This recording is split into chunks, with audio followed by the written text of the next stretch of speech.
വൈരപ്പുളി, കാരപ്പോള എന്നൊക്കെ അറിയപ്പെടുന്ന star fruit. നോർത്തിൽ കൂടുതൽ കാണപ്പെടുന്ന പുളിവർഗത്തിൽപ്പെടുന്ന ഒരു അലങ്കാരപ്പഴം കൂടിയാണിത്. മുറിക്കുമ്പോൾ കിട്ടുന്ന ആകൃതിയുടെ അടിസ്ഥാനത്തിലാണ് സ്റ്റാർ ഫ്രൂട്ട് എന്നറിയപ്പെടുന്നത്.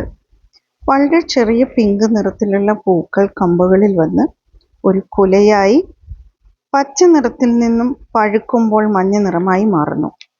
ഇതിൻ്റെ പഴം മുറിച്ച് ഉപ്പും മുളകും നാരങ്ങയൊക്കെ ചേർത്ത് കഴിക്കാം.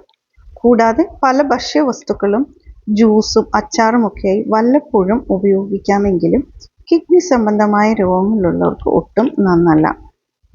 ചെറിയ മരമായി വളരുന്ന ഇതിനെ ഏക്കർ കണക്കിന് പഴച്ചെടികൾ വളർത്തുന്നതിൽ ഒന്നായി വളർത്താമെന്നല്ലാതെ വളരെ പ്രാധാന്യത്തോടെ വളർത്താൻ പറ്റിയ ഒന്നല്ല.